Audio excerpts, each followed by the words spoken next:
6:30. We'll start. We've got Councilman Schwartz online, Mayor Fitzwater joining us virtually as well.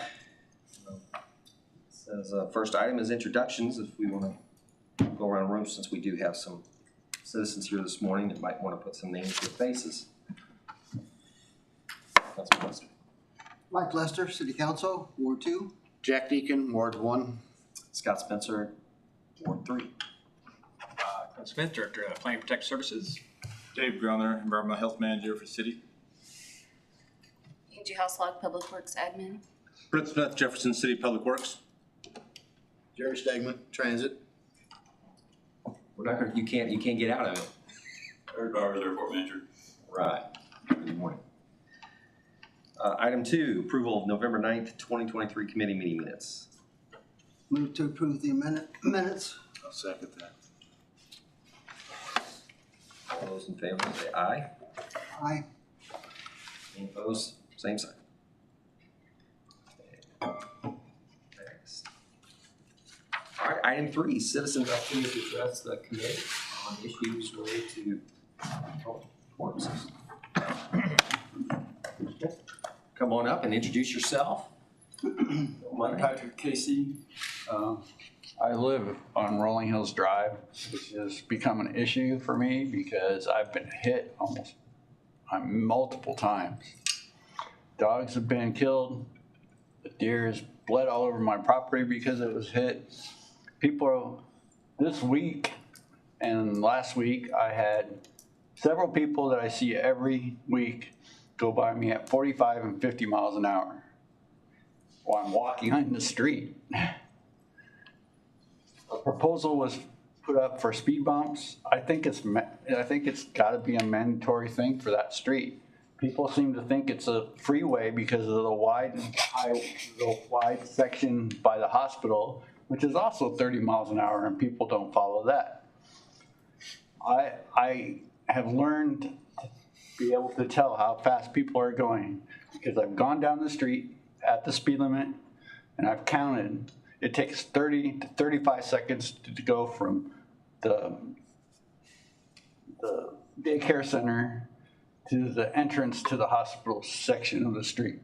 30 to 35 seconds. And people are going down that street at 50 miles an hour regularly.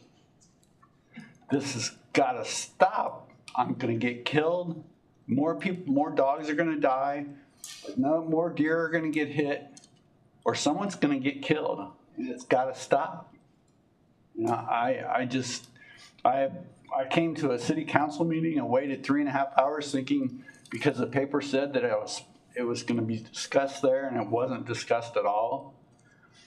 And I had a lot of my neighbors with me at that point. You guys got to do something. The transportation has to do something. Thank you. Sir, we might have some questions for you. Okay. Is there a certain amount of time during the day that the speed traffic is happening? Or? Well, it's definitely more consistent when people are coming and going from the hospital and the school, but it happens all day long. I mean, I could be walking at 3 o'clock in the afternoon and someone will go by me at 50 miles an hour. I drove through there yesterday, and the community park there has sidewalks from South Ridge. Basically, the portion covers the park. Have you had any conversations with your neighbors of extending the sidewalk to where you would have a much safer? I'm sure some of my neighbors would be happy to have sidewalks, but I don't think that there's a right-of-way available, from my understanding. I could be wrong about that.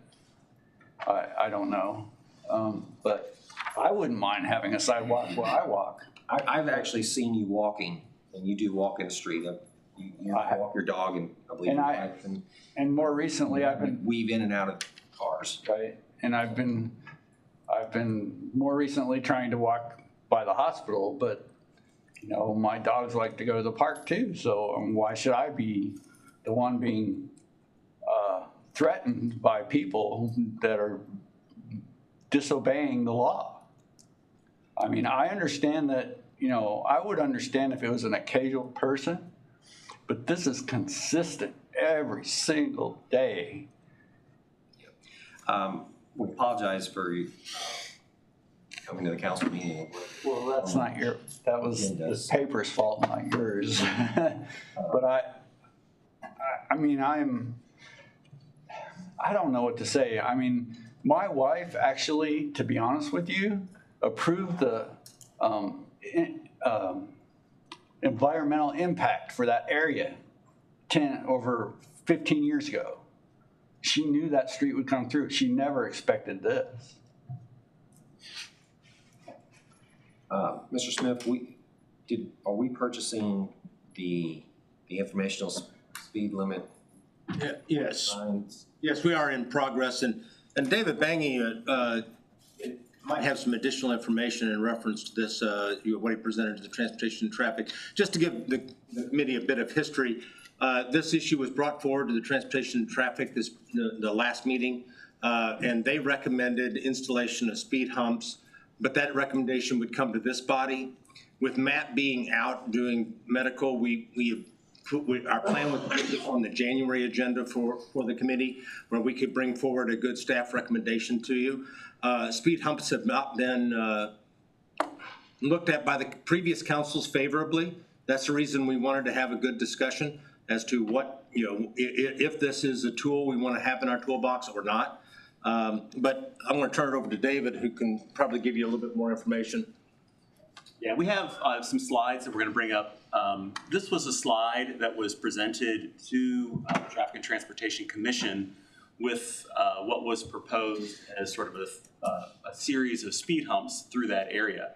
But you can see there in the yellow text in the black boxes that certainly we do seem to have an issue with a large number of people exceeding the speed limit.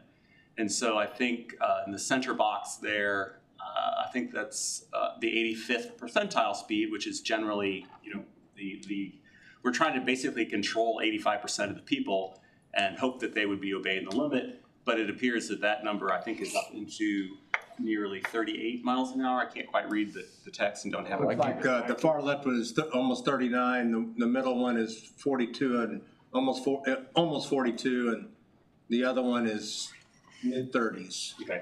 So thank you for that, Britt. So obviously we do have an issue with speeding. It is an interesting street in that it's about 36 feet wide and there's parking allowed on both sides. And so that would leave you, if you considered basically a 7-foot parking lane, you know, with two 10-foot driving lanes, which is our typical standard is 11. So in some ways you would think that just given the side friction caused by the parked cars, that speeds would be lower on this street. So it feels odd. We tried to look at this in terms of, you know, trying to find if there were certain times of the day when speeding was happening and perhaps correlate that to times when the street was lightly parked, but weren't able to really come up with any solid evidence that would say that's true. So this was one of the proposals, and this is actually what went through, it was a motion that went through the Traffic and Transportation Commission, was for the installation of these speed humps as you see on the screen. We talked about other things as well, and so one of the other things that we talked about was installing basically a chicane along that street. This is kind of in the center section, and so basically, instead of a vertical deflection, which would be caused by the speed humps, to actually create a horizontal deflection just through the use of tubular markers and paint. And so basically, forcing people to slow down because they'd have to weave through this section. I think folks, we've tried this recently on a version of this over on, I've forgotten the name, over by Wildwood Drive. To some success, I think, but the folks here weren't necessarily, the people who came to the meeting weren't necessarily in favor of this option. It does require that there are several parking spaces that are lost in the process.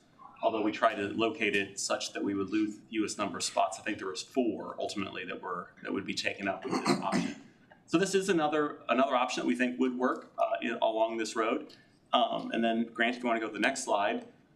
Something else that was discussed at the meeting, but not actually presented, was the potential installation of 2 mini roundabouts. One of them on Plymouth Rock Drive and the other, I believe, is on Concord Avenue. Again, so the hospital is just off the picture to the left, and Rock Ridge, or South Ridge Drive is just off to the right-hand side. So again, just an effort to create a deflection in the path of the vehicle, such that they would need to slow down in order to navigate through those. And certainly the possibility of there being sidewalks along the street, I think certainly would be, very good to have, given that, this does connect down to the high school and ultimately down to the city's greenway system. So it is a logical extension if that were to be something that were to be pursued. So I answer the Could question. you answer the concern of right-of-way or easement concerns? Yeah, so the yellow lines on the drawing do represent the right-of-way. So generally speaking, it appears that there would be space for a sidewalk. So, I mean, certainly it would have impact, all of the yards essentially, but it looks like there's space. At least on one side of the street, it looks like there's space to me, but the other side doesn't look like it. But I'm sorry. No. How effective have you found roundabouts like that? Because what I see is people coming into the roundabout just as fast as and slamming on their brakes. I don't know if it's the younger society that has no desire to follow the law or what it is, but I see people slamming on their brakes to hit the roundabout. So they're going to be speeding anyways, I think. I don't know what the solution is. I wish there were sidewalks, to be honest, but I know that's a big expense, and then you have people that don't want the sidewalk. But What we have found from, research that we've done through other communities is that, speed humps in residential areas can be widely accepted by some of the people and wildly, want them out by a large segment of the population as well. So, what we've suggested in the past is that if we are going to pursue or consider, putting in any of these types of traffic control, that we have very strong neighborhood support, whether it be roundabouts as depicted here or speed humps as was predicted in the first one, or even the chicane. So when we say a large majority, we've seen numbers suggested of 75 to 80% of the residents being in favor of it at the beginning, because what studies have shown is that a portion of those people who say yes to initially, once they're installed, quickly change to no's and, want the things taken out. To be honest with you, from a staff perspective, will I ever drive Rolling Hills Road except for going out there for, a citizen, dealing with a citizen? Probably not. So we believe the citizens have much more say into what should and shouldn't be done in their neighborhood. Obviously, sidewalks would be a great addition. We would certainly support sidewalks. But I would stress caution in moving forward in a way so that we don't end up with something that we have to rip out later.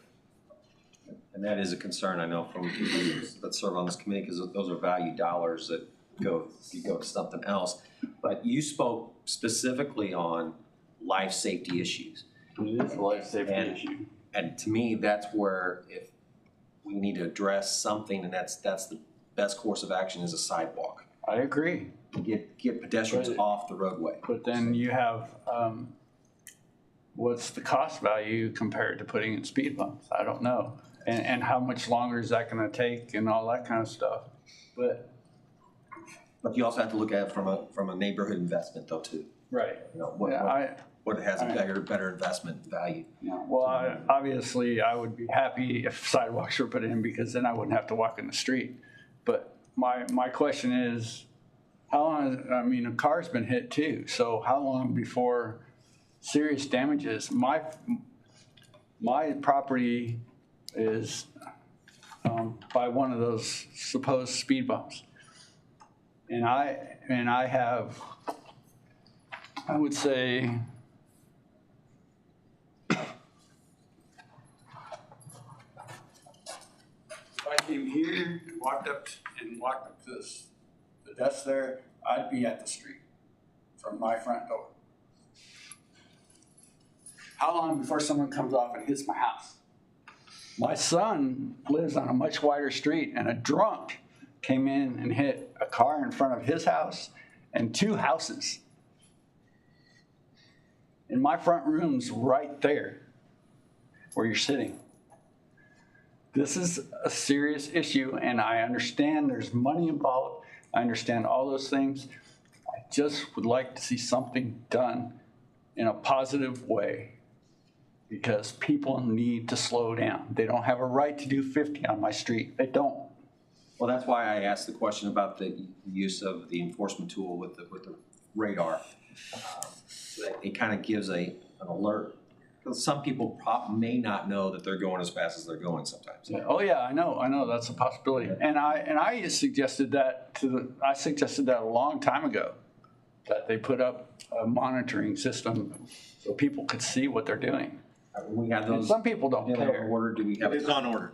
Do we have a timeline of when we might? No, I don't right now, but I can let you know after the meeting. So.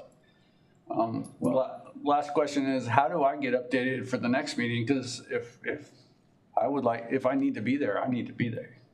On which meeting, sir? He said they were going to discuss it in January. It's always the third Thursday. Second. I'm sorry. Second. We have your email that Angie will make sure that you're aware of the meeting. Okay. But the second Thursdays of the month, 7:30 in the morning, generally here. 99.9% of the time, it's here in the council chambers. Okay. Well, I appreciate everyone's time, and I know I can be kind of exuberant, but my life's being threatened. It is. So. Well, thank you for your time this morning. Thank you. Anyone else here? Mr. Chair. Yes. I just want to add real quick, our MPO is currently working on a draft active transportation plan. And that segment is on their pedestrian portion of that plan, which means that it's identified as a corridor that might be appropriate for sidewalks. So it is something that's been identified. That plan doesn't budget any money. It doesn't construct anything, but it is kind of a priority tool. So it identifies if the city did want to move forward with projects, network that they want to target for build out.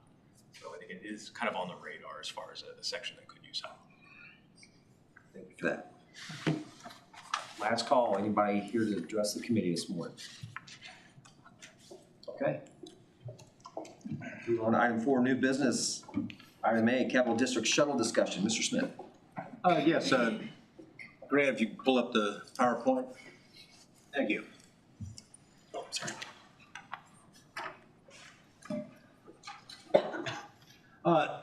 Staff had been asked to look at the feasibility of a shuttle system within our capital district. What's shown on the map here is kind of the first draft of what that shuttle could look like.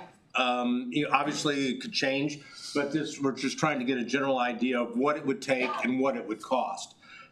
In what is depicted on the screen, we're trying to connect some of our larger parking lots that are down on McCarty Street, and we tried to highlight those in red, and then connect with some of the larger state office building, which we've highlighted in blue. And then also take advantage of as many of our existing bus stops as we already have in place that people could get on and off the shuttle. So the idea would be that the shuttle would start in what we call lot 24, which is the one just beside City Hall here, and proceed down McCarty Street, would have a stop by what's called lot 22. Then would drive through the lot 26, many people call the old Broadway Shell lot, and then up to High Street near the Truman Building, Broadway Building, and Supreme Court. Then in and around the Capitol Circle, passing by both the MoDOT building and the Jefferson building, and then ultimately the Hotel Governor, and our city parking garage, and then returning down High Street and back to lot 26. We believe we could do that with one bus with a 15-minute headway. So looking at the cost, I provided the details of the calculations, of what those costs would be. It's roughly about $30,000 a month to operate that shuttle. And if we were to want to move forward with it, that could be done as a test, if you will, for our bus system that we could potentially run as early as this coming session, starting maybe in February and running through March as a test to see what value it might provide. There could be a discussion as to what that cost could be, whether it be the full fare of $1.50 per ride, or if people could buy passes, or if it could be operated in a free manner. So that, all those things, could be looked at. To kind of give you an idea of the number of parking spots that it would service, the upper part of this chart shows that we have 423 customers already within those existing lots, and then available spaces of about 407 available space for new customers. So, it's potential to serve as many as 800 customers if people chose to use the service. And then we wanted to look and say, well, what could we do if could we expand that to other monthly customers? And we came up with basically 4 options down below, varying cost, beginning from the News Tribune, which we recently purchased. There's some spaces available there. Lot 3 is currently all metered. Could that be considered to change to some or all of that to more monthly parking? And staff's not necessarily recommending any of these changes. It's just things that we could possibly do. Lot 5 is over by the Missouri Chamber office. There's some recently vacant property that the city has acquired. So for about $500,000, we could expand the parking lot there and gain about 80 spaces. And then Lot 16 is currently leased to Cole County in support of their construction. Obviously, when their construction is complete, that lease would end, so those spaces would become available. There'd be no cost for those additional spaces. And then finally, Lot 24, and there's an expansion possible with the track area that could potentially be purchased by the city. A large expansion there, gain a lot of spaces, but at a cost of almost $1 million. So that's really just, this is a little bit, I would characterize this as a little bit bigger than a napkin exercise, but certainly there will be a lot more work if we wanted to pursue this. Staff's request from the committee is this something that the committee believes that we should pursue, either in partnership with the state, and if the state of Missouri were a partner financially, if that's something that we'd want to move forward with, or if not, if it's something the city would want to move forward with our own funds. Or is it an exercise that we in right now, put on the shelf and pull it out if we need it? So that's kind of the decision point that we're at right now. Well, another point of discussion was to look at what our plan would be once we start looking at doing the project on Madison. And so to me, this helps serve that issue. Right. So we're going to have something for sure in place when we start that project.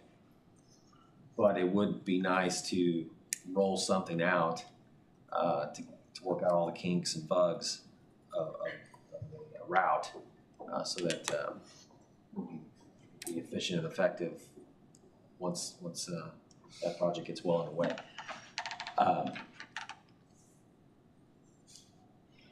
Is there any questions on this plan? Sounds like a good thing to pursue for a lot of reasons. I would think the state would be interested. So I would certainly encourage those discussions. Okay. Jack, you have any I was just thinking, that's pretty expensive. Fix a parking lot up there. $500,000 on one and $1 million on another. That's, yeah. Since the town is so convoluted with the hills and different parking spots, it's a good idea. If it'll work, I don't know how people are gonna use it, but, definitely something we could pursue. Definitely, we need to talk with the state so that we can communicate that this would potentially be a service and something that we would strongly encourage them to use, especially when we get the legislators back in town. So,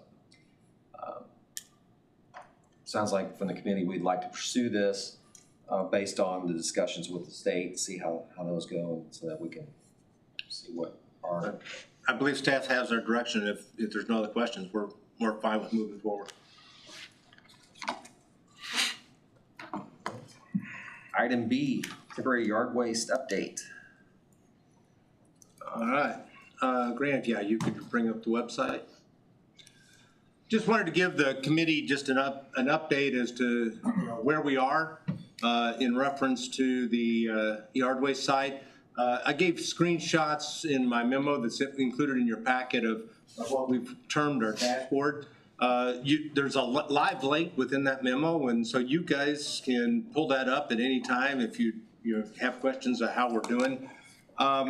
What's shown there in the top is a map with dots showing where the residents are coming from that using the site, and as you can tell, it's pretty much all over town of residents using the site. In the lower left corner is the volumes that we've seen on each individual day. As you can tell, the peak occurred sometime toward the end of November. Yesterday we were open all day long and for 55 folks coming in. Honestly, probably a little bit more manpower than for needed for 55 loads with us sitting out there all day. But the site is still being used. I don't have a whole lot more to add to that other than just wanted to give you all an update as to what's going on there. Staff's not recommending any changes at this point, but recognizing that it is taking some manpower and some resources. And if we keep this open through January as the current plan, we certainly are staffed and ready to do so. But it is taking quite a bit of resources. Any questions? So I'd sent out some information about how it's fallen off, and it's from November till this December period, it's costed about 5 times as much as the November in terms of amount of expenditure per load, because it's fallen off so much and we've expanded the time. I'm just thinking, what period of time could we do with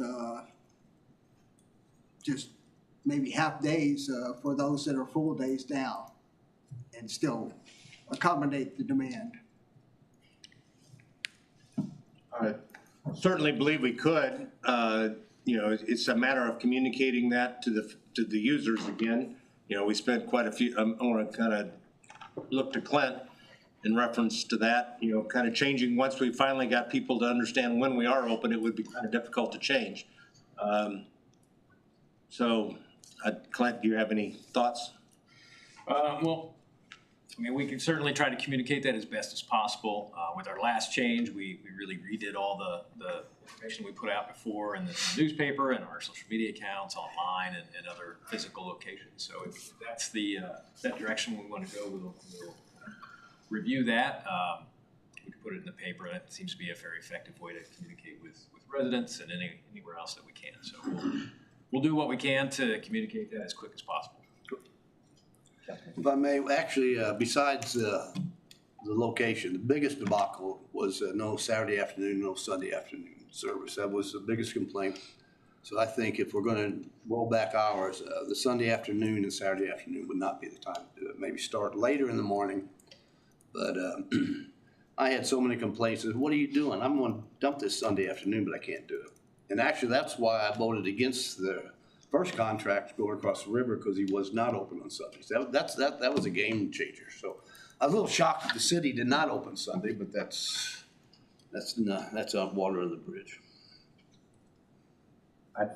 I share your concern, Councilman Lester, with the cost but when you try to communicate something as far as hours of operation and then to try to, change that communication in midstream, I think it would have an adverse reaction for the community. So I would rather just stay the course, go with the season that we communicated to the public of how we were stay open, and try to come up with an RFP proposal and get that communicated to the public right away, or if we're looking at other alternatives. So that's my view.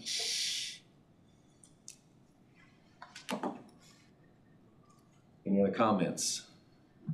Any other additional information? Okay. Thank you. All right, which brings us to item C, yard waste RFP discussion. Yes, Mr. Chair, so it's really just kind of a quick update, but discussion obviously if needed.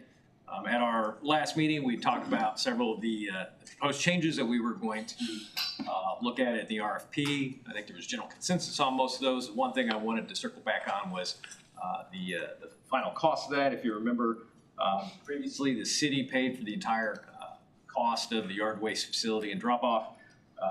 What the proposed change was to move to a new system where the city would pay more of a nominal fee each year. And the bids we would ask from the companies that would bid on this is basically what they would charge per user to basically make up the difference in their mind for where that would be profitable. So we talked about a specific fee. I don't think there was any consensus on a specific one. So what we settled on was actually coming up with more of a tiered approach. So we wouldn't need to settle on a specific fee, but we'll propose several kind of price areas and price points and ask for bids for each of those to give us kind of a range and a spread of options to choose from. So I think it gives us kind of the best options there of looking at different price points for the city and allowing city to kind of look at those and decide which one at that moment really works out best for them. So if there's comments on that, we can obviously have that discussion, but I want to kind of just update that. And that's what we'll probably be proposing in the RFP. Schedule is still about the same. We're looking to get that out probably here shortly, or maybe just after the first of the year, after the holidays are out. So I'm going to be happy to answer any questions. And how long a turnaround if we roll that out after January 1? Somewhere we'd probably leave it out there somewhere between that 2 to 4 week mark. Depends on how long we want to go, but we are interested in making this a quick process so we can get back those bids and really start reviewing them as quick as possible and allow individuals that are bidding that need to go through a zoning process, because that could be possible, allow them to have time to submit to planning and zoning and also have that come to council probably at the same time as the RFP would. So that still gets us on track, I think, for being in front of council by April with hopefully an opening date by May, so, if not earlier. So we do intend to try to make that deadline as quick as we can, but May 1 is kind of the target we've been looking at so far. And as I've said before, we're appreciative of staff of rolling this out in really quick turnaround. And but realizing that we're also taking resources away from our normal, what I would call daily operations, whether we're in the season of fixing potholes or doing some curb and gutter repair or something like that. So as soon as we can get back on our main core of services, that's what I'm looking forward to, Councilman Deacon. So if I'm correct, with your timeline, then we will not have an operator until probably sometime in April, is that correct? So the city will be responsible, so late for early spring, we will still be open our own.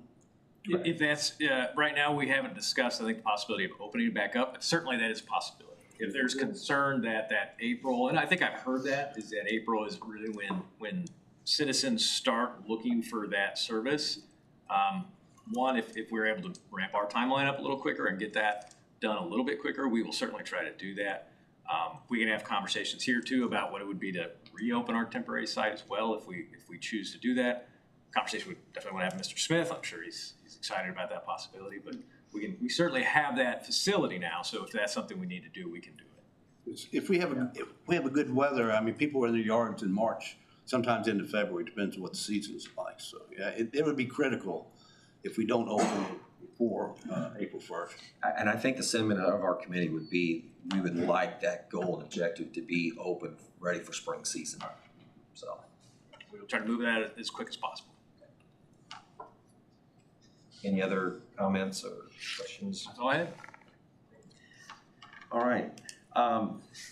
And I do have a couple things on for new business. And it's something that I've brought up to this committee before. But Brent, is there a way we can start or implement a project status board on projects that we've discussed and actually give a status of where they are at in the process, whether they're still in the design phase, whether they're, going out to bid phase, whatever the case may be.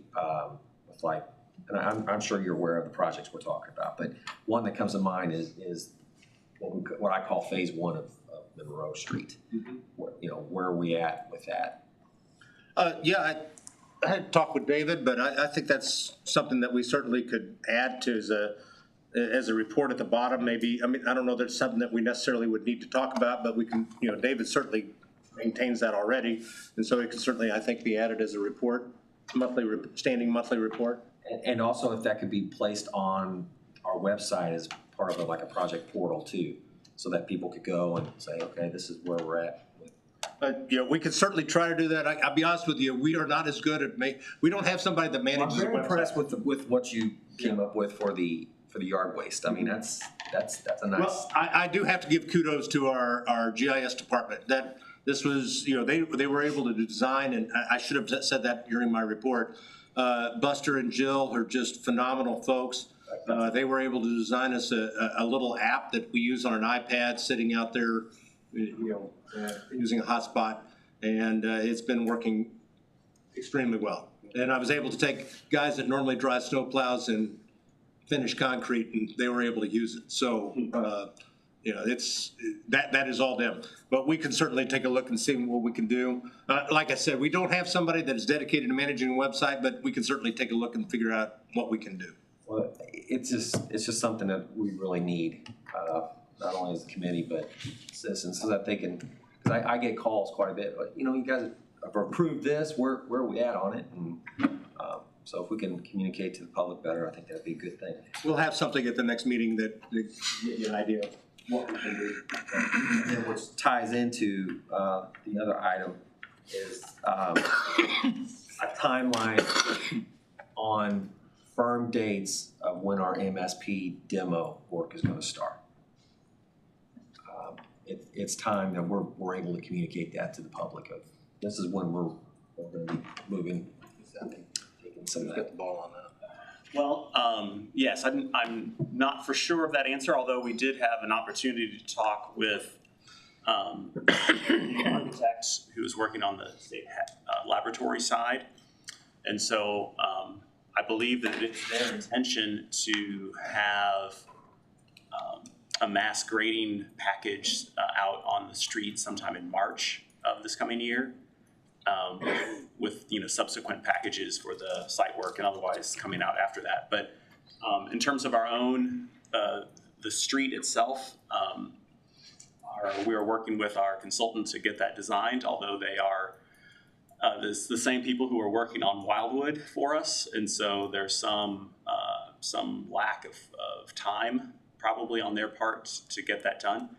So at this moment, we're not making huge strides, although we have shared files back and forth between ourselves and the state, and I believe are at agreement in terms of where that road could be located elevation-wise. And so there is progress being made, but it's somewhat slow at this point. I just want us to be able to have a timeline of what our commitments are to what we committed to that project, especially with demoing buildings there.